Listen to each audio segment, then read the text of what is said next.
금 가격이 심상치 않습니다. 박스권을 뚫고 상향 돌파했는데요. 이 박스권은 무려 12년 동안 뚫리지 않았어요. 그러한 관점에서 더욱 의미가 깊다고 볼 수 있는데요. 금 가격이 왜 올랐는지에 대해 여러 가지 이야기들이 있어요. 가치 투자의 관점에서 접근을 해볼게요. 금이 주식에 비해 저평가되어 있을까? 금이 주식에 비해 정말 가격이 싼 게 맞을까? 1970년까지는 정치 경제학적 이유로 금 1온스당 35달러로 고정이 돼 있었는데요. 따라서 그 이전 시기의 금 가격은 의미가 없다고 봅니다. 그래서 1971년부터 금 가격과 S&P 500을 살펴보려고 합니다. 금이 정말로 저평가일까? 1971년 이후 지금까지 금은 5,992%, S&P 500은 5,702%. 이것만 봐서는 금이 주식에 비해 저평가됐다고 볼 수는 없을 것 같아요. 야, 이거 맞아? 사실 금에 있어서는 이러한 접근보다 더 나은 접근이 있는데요. 역사적으로 보면 금과 주식은 번갈아 가며 올랐어요. 1, 20년을 주기로 금이 오를 때는 주식이 횡보했고요. 반대로 주식이 오를 때는 금이 횡보를 했어요. 1970년부터 1980년까지 10년 동안 금은 2051% 상승, 10년 동안 금 가격이 20배가 됐습니다. 반면 S&P 500은 10년 장기 투자 수익률이 20%에 그쳤네요. 1년에 2% 오른 셈이죠. 그런데 1970년대 평균 물가 상승률이 얼마였는지 아세요? 무려 7.1%였습니다. 그러니까 1년에 2% 오른다고 하더라도 물가 상승률이 7%이기 때문에 1년에 5%씩 손해를 본 셈이죠. 이 기간에 주식에 장기 투자하는 거 최악의 선택이었습니다. 1980년부터 2000년까지 약 20년간 S&P 500은 플러스 1211%, 13배가 됐네요. 반면 금은 20년간 반토막이 납니다. 마이너스 55%. 최악의 투자로 여겨졌던 주식이 최고의 투자로 부상하고 최고의 투자로 여겨졌던 금이 최악의 투자가 되고 만 거죠. 2000년부터 2012년까지 12년간 주식은 박스권에 갇혀 있었습니다. 12년 장기 투자의 결과는 마이너스 13%. 정말 최악이네요. 반면 금은 플러스 463%.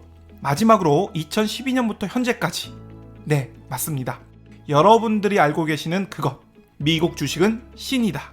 그리고 금은 한물간 투자였죠. 이 기간에 미국 주식에 대해서 이야기하던 사람들은 돈과 명예를 모두 얻었고요. 반면 금에 대해서 이야기하던 사람은 돈과 명예 모두 잃고 말았어요. S&P 500은 플러스 325%, 금은 플러스 47%. 금이 한물간 투자는 맞는데 플러스 47%?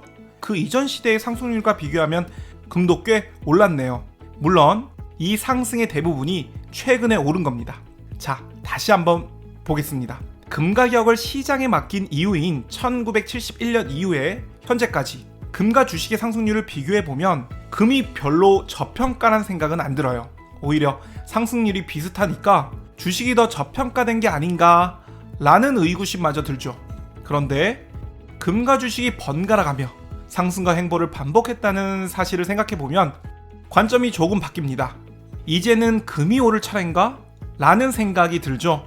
최근에 12년간의 차트를 눈여겨볼 수밖에 없는데요. S&P 500이 325% 오르는 동안 금은 고작 47% 올랐어요. 전체 역사를 놓고 보면 금과 주식의 상승률은 비슷했거든요. 그런데 지난 12년간 이렇게 차이가 난다면 금은 저평가된 게 맞구나. 이제 금이 300%에 해당하는 상승률을 채울 시간이 왔구나 라는 생각이 들기도 합니다. 지난 수십 년간 주류로 여겨지던 두 가지 투자법이 있는데요. 그건 가치 투자와 추세 추종입니다. 이번에는 추세 추종의 관점에서 접근해 보겠습니다. 추세 추종을 간단히 말하면 오르는 자산은 계속 오르고 떨어지는 자산은 계속 떨어지는 성질이 있다. 따라서 오르는 자산을 사고 그리고 떨어지는 자산을 팔아라 입니다. 예컨대 비트코인을 본다면 1년 이상 갇혀있던 박스권을 2023년 10월 그러니까 작년 10월에 상향 돌파했는데요. 추세 추종 투자의 관점에서 본다면 이유가 어찌 되었든 박스권을 상향 돌파한 작년 10월이 매우 좋은 매수 타이밍이었던 거죠. 그런데 그 좋은 타이밍이 현재 금 가격에서 보이고 있습니다. 무려 12년 동안 금은 박스권에 갇혀 있었어요. 이 가격대를 상향 돌파했는데요. 이보다 좋을 순 없는 거죠. 박스권에 갇혀있는 주식은 이를 벗어나기가 상당히 어렵습니다. 그 자체로 악재예요. 이유가 뭘까요? 물린 사람이 많아서. 오르면 물렸던 사람이 팔고 나갑니다. 몰랐으니까. 그래서 가격이 떨어지죠. 또 올라. 그러면 이전에 팔지 못했던 사람들이 또 팔고 떠납니다. 몰랐으니까. 이런 식으로 매도 대기자들이 넘쳐나기 때문에 박스권을 상향 돌파하는 건 어려운 일이죠.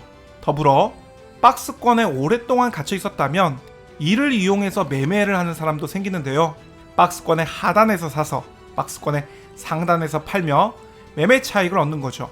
그런데 박스권을 상향 돌파한다면 이제 물린 사람은 없어요. 매물대, 저항선 뭐 이런 게 없는 거죠. 모두가 수익권이다 보니까 조정받는다고 파는 사람이 없어요. 오히려 조정을 기다리는 사람들도 많은데요. 조정을 기다렸던 매수 대기자들 덕분에 조정 후에는 더 힘차게 오르는 경향이 있습니다. 따라서 추세 추종 투자의 관점에서 본다면 12년간 갇혀있던 이 가격대를 상향 돌파했다. 너무 좋은 매수 타이밍이었던 거죠. 우리는 보통 추세 추종이라고 하면 단타나 도박으로 여기고 무시하는 경향이 있는데요. 추세 추종은 오랫동안 주류로 여겨지던 투자법입니다. 우리가 알고 있는 주식 경원 중에 추세 추종과 관련된 경원도 많은데요. 무릎에 사서 어깨에 팔아라. 떨어지는 칼날을 잡지 마라. 뛰는 말에 올라타라. 주식과 결혼하지 마라. 예측하지 말고 대응해라. 이런 거죠. 투자자로서 가치 투자냐 혹은 추세 추종이냐를 놓고 어느 한쪽의 극단에 서서 반대쪽 투자자를 경멸할 필요는 없다고 봅니다. 어떤 투자는 덮어놓고 틀렸어. 또는 어떤 방법은 항상 오라. 라는 식의 흑백 논리는 투자자에게 도움이 되지 않는다고 생각해요. 두 투자법의 장점과 단점을 이해하고 있다면 보다 유연한 자세로 더 나은 판단을 할 수 있으리라 생각합니다.